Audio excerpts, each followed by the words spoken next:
What is the absolute limit of our faith? It's a huge question. And the Bible poses this very question in one of its most profound and honestly most challenging stories, the test of Abraham in Genesis chapter 22.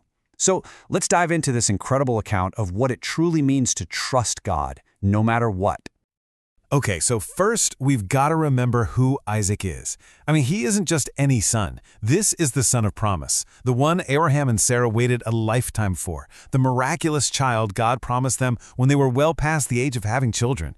He was, quite literally, a walking, talking miracle, the living proof that God keeps his promises. And that's what sets the stage for the central, absolutely heart-stopping question of this entire story.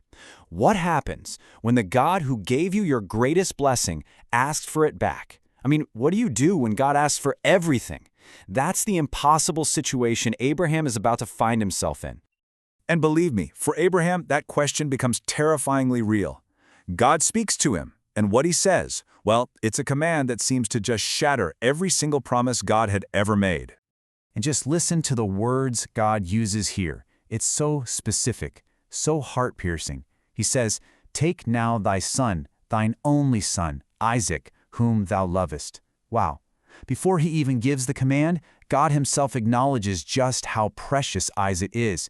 He's not just a son, he's the only one, the one Abraham loves so deeply. God knows exactly what he's asking for.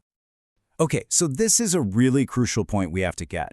This was never ever about God actually wanting a human sacrifice. That goes against everything he stands for. No, the scripture is clear. This was a test. It was a test to reveal what was in Abraham's heart, to see if his faith and his reverence for God were greater than his love for even the most precious promise God had ever given him.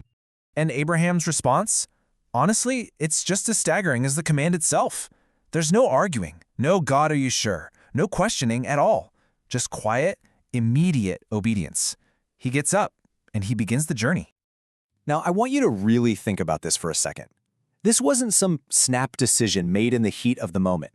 It was a 3-day journey. 3 whole days for Abraham to walk with his command weighing on him. 3 days to think, to doubt, to second-guess, to turn back. But he doesn't. He just keeps putting one foot in front of the other, walking in faith. And then the tension just skyrockets.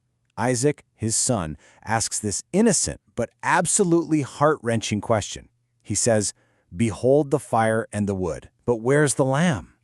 He knows how this is supposed to work. He sees all the supplies, but the key ingredient is missing. And you can just feel that question hanging in the air, aimed right at his father's heart. Wow. And Abraham's answer is just incredible. This is so much more than a father trying to comfort his son. It's a powerful prophetic declaration of his unwavering trust.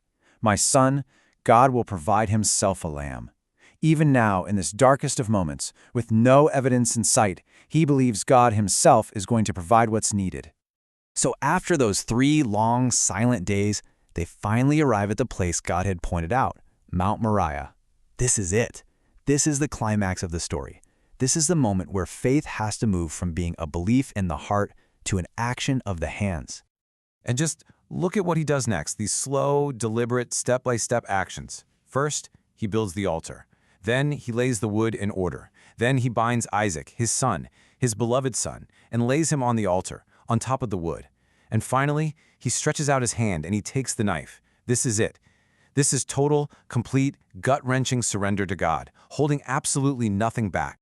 And then, at that very last possible second, just as Abraham's will is completely aligned with God's command, just as he's about to follow through, heaven intervenes. The angel of the Lord calls out from heaven, "Lay not thine hand upon the lad, for now I know that thou fearest God, seeing thou hast not withheld thy son, thine only son, from me." The test is over. He passed. God says, "Now I know." See, the point was never to take Isaac's life. The point was to reveal Abraham's heart. He proved his reverence, his trust in God was absolute. And just like Abraham had declared in faith to his son, God provides. Abraham lifts up his eyes, and right there, he sees a ram caught in a thicket by its horns. That ram becomes the substitute. It's offered up in Isaac's place. God provided the sacrifice he required. And so, because of this incredible moment, Abraham names that place Jehovah Jireh. And that's so important because it's more than just a name for a place, it's a revelation of who God is. It means the Lord will provide. It becomes a permanent memorial, a testimony to the very character and nature of God as our provider. But the story doesn't even end there, because after this incredible display of faith, God has one more thing to say. He speaks to Abraham again from heaven. And listen to this. God says, "Because you have done this thing, because you have not withheld your son, your only son," he doesn't just reaffirm his original promise. He swears an oath and amplifies it beyond belief. He says, "I will bless you. I will multiply your descendants like the stars in the sky and the sand on the seashore. They will conquer their enemies, and through your offspring all nations on earth will be blessed." All because he obeyed. So what's the big takeaway here? I think it shows us something so powerful, that the greatest tests of our faith often come right before the greatest blessings. This story reveals that faith isn't just a feeling, right? It's an action. It's a choice. Abraham's willingness to surrender everything he held dear was the very thing that unlocked an even greater blessing and revealed God's character in a way he'd never seen before. And that really leaves us with a question to think about for our own lives, doesn't it? Abraham's faith wasn't passive. It wasn't just a mental agreement. It was radical, costly action. And it makes you wonder, how might demonstrating our own faith through our actions, through our obedience, be the very key that unlocks the promises God has waiting for us? It's definitely something to think about.